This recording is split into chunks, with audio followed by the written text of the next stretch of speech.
America और रूस में समंदर को लेकर ठन गई है। ऑपरेशन मादुरो के बाद ट्रंप की ऑपरेशन मेरिनेरा से पुतिन गुस्से में भड़के हुए हैं और हालात इतने बिगड़ गए हैं कि अमेरिका के खिलाफ पुतिन ने अपने सबसे शक्तिशाली पनडुब्बी को उतार दिया है और क्लियर कट मैसेज दे दिया है कि रूस को वेनेजुएला समझने की हिमाकत ना करें। आखिर क्या है अमेरिका का ऑपरेशन मेरिनेरा, जिसे लेकर अमेरिका और रूस में महायुद्ध का खतरा मंडराने लगा है? देखिए इस रिपोर्ट में।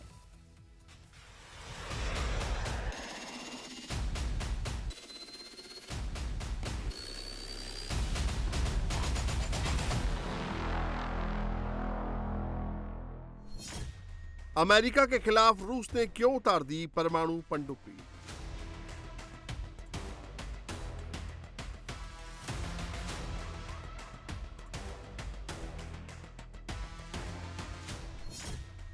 बदले की ज्वाला में क्यों धधक रहा है रूस?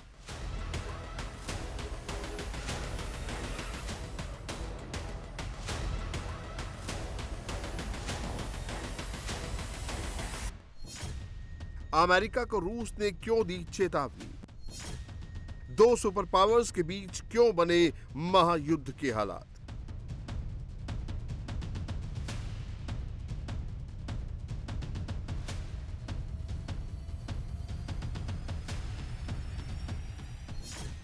क्या अमेरिका रूस में शुरू होने वाला है महायुद्ध?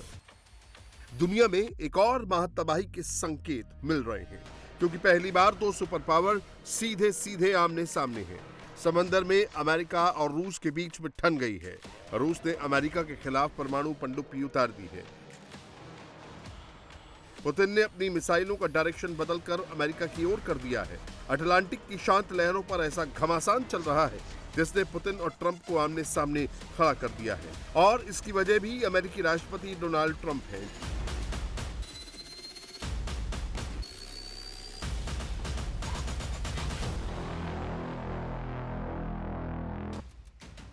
जिनके आदेश पर अमेरिकी कोस्ट गार्ड ने 2 ऑयल टैंकरों पर कब्जा कर लिया है। अमेरिका ने नॉर्थ अटलांटिक से तेल टैंकर मेरिनेरा को जब्त किया, तो कैरेबियन सी में सोफिया नाम के ऑयल टैंकर को दबोचा है। लेकिन रूस का गुस्सा ऑयल टैंकर मेरिनेरा को लेकर है, क्योंकि इस पर रूस का फ्लैग लगा था, लेकिन उसके बावजूद अमेरिकी फौज ने इसे जब्त कर लिया। अमेरिका ने जिस रूसी ऑयल टैंकर को पकड़ा है, पहले इसका नाम बेला 1 था। अमेरिका ने इसे प्रतिबंधित जहाजों की लिस्ट में डाल दिया था। दिसंबर 2025 में यह वेनेजुएला की ओर जा रहा था, लेकिन अमेरिकी कोस्ट गार्ड ने इसे रोकने की कोशिश की। तब यह जहाज अमेरिकी कोस्ट गार्ड को चकमा देकर भाग निकला था। तब यह ऑयल टैंकर गुआना के झंडे के तहत रजिस्टर्ड था, लेकिन इसके बाद इसका नाम बदलकर मेरिनेरा कर दिया गया था और इस पर रूसी झंडा लगाकर इसे ऑफिशियल रजिस्ट्रेशन लिस्ट में शामिल कर दिया गया। I believe you're referring to the Bella 1 tanker that was seized this morning.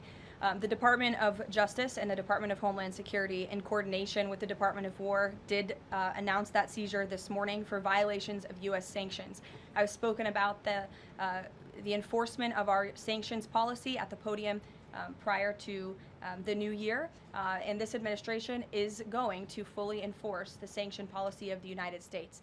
The vessel this morning was seized in the North Atlantic pursuant to a warrant issued by a U.S. federal court after being tracked. And this was a Venezuelan shadow fleet vessel that has transported sanctioned oil. And the United States of America, under this president, is not going to tolerate that. I would also just add the vessel had a judicial seizure order and the crew, so that means the crew is now subject to prosecution for any applicable violation of federal law, and they will be brought to the United States for such prosecution if necessary. इस oil tanker पर America की पहले से नजर थी।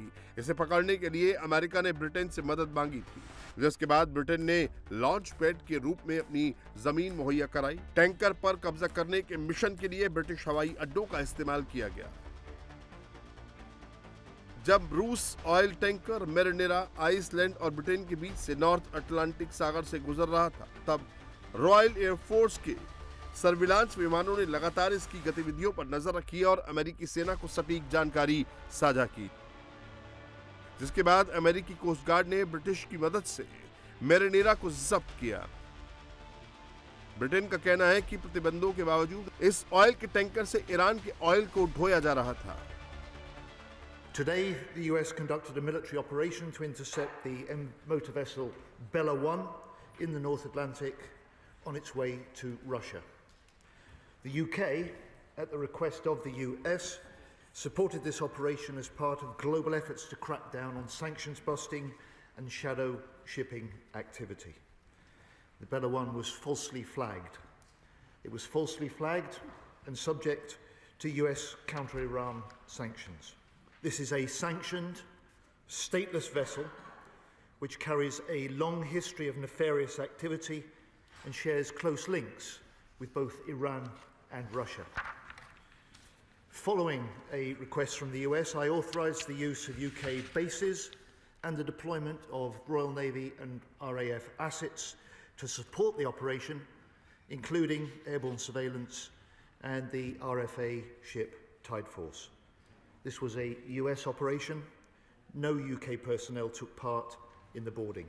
But the Bella 1 is now under the control of US forces who demonstrated immense courage and professionalism in dangerous and deteriorating Atlantic Sea conditions. Marinera oil tanker को जब्त करने से रूस आग बबूला है। रूस ने अमेरिकी कार्रवाई की कड़ी निंदा की है। रूस का कहना है कि मैरिनेरा को रूसी झंडा इस्तेमाल करने की अस्थायी अनुमति दी गई थी और किसी भी देश को रजिस्टर्ड ऑयल टैंकर्स के खिलाफ बल प्रयोग करने का अधिकार नहीं है। रूस ने अमेरिका से आग्रह किया कि ये मैरिनेरा पर सवार रूसी नागरिकों के साथ मानवीय और उचित व्यवहार सुनिश्चित करे।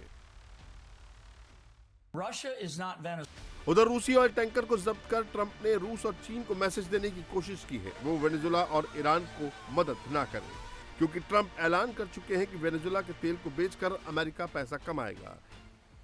So we are going to run the country until such time as we can do a safe, proper, and judicious transition. And it has to be judicious because that's what we're all about.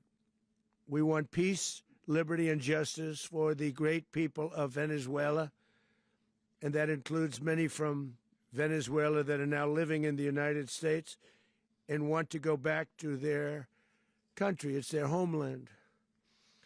We can't take a chance that somebody else takes over Venezuela that doesn't have the good of the Venezuelan people in mind.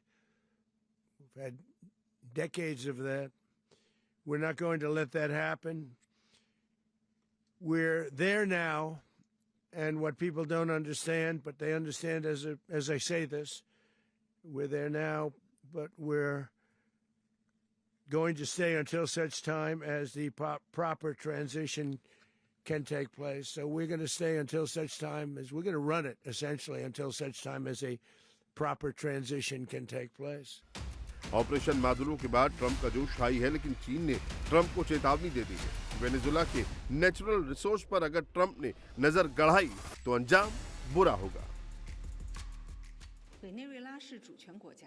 Venezuela के खिलाफ America का कोई भी अभियान वैश्विक आपूर्ति श्रृंखला के लिए खतरा है। वेनेजुएला एक संप्रभु राज्य है जिसे अपने प्राकृतिक संसाधनों और सभी आर्थिक गतिविधियों पर पूर्ण और स्थायी संप्रभुता प्राप्त है। वेनेजुएला में ऑपरेशन मादुरो को अंजाम देने के बाद अमेरिका का अहंकार 7वें आसमान पर है।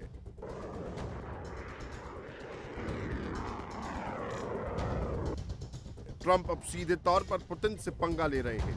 रूस के ऑयल टैंकर मैरिनेरा को जब्त कर लिया है। अमेरिका इसे वेनेजुएला का डार्क फ्लीट बता रहा है और दुनिया को अपनी ताकत का एहसास करा रहा है कि हम जब चाहें, जहां चाहें, वहां ऑपरेशन को अंजाम दे सकते हैं। लेकिन ट्रंप ने पुतिन को गुस्सा दिला दिया है। पुतिन ने समुद्री राक्षस कहे जाने वाले बेलगोरोड पनडुब्बी को अटलांटिक महासागर में उतार दिया है। बेलगोरोड पनडुब्बी की गिनती दुनिया के सबसे पावरफुल हथियारों में की जाती है। पुतिन तो इसे अजेय भी घोषित कर चुके हैं। उधर रूस के ऑयल टैंकर को जब्त करने को ट्रंप की सोची समझी साजिश बता रहे हैं। रक्षा विशेषज्ञों का मानना है कि अमेरिका बड़ी जंग की तैयारी कर रहा है, इसीलिए रक्षा बजट को बढ़ाकर 1.5 गुना करने की बात कही जा रही है। सवाल यह है कि अगर दोनों सुपर पावर्स के बीच महायुद्ध हुआ तो कैसे होगा? रूस के पास कौन कौन से हथियार हैं जिससे ट्रंप को भी डर लगता है? उसमें सबसे पहला नाम RS-28 सरमत है, जो दुनिया की सबसे शक्तिशाली ICBM मिसाइल है। इसकी रेंज 18,000 किलोमीटर है और कई परमाणु वॉरहेड ले जाने में सक्षम है। अमेरिकी मिसाइल डिफेंस को भेदने की क्षमता से भी लैस है और अमेरिका के किसी शहर को मिनटों में तबाह करने की ताकत रखती है। दूसरा नाम अवान गार्ड है, जो हाइपरसोनिक ग्लाइड व्हीकल है।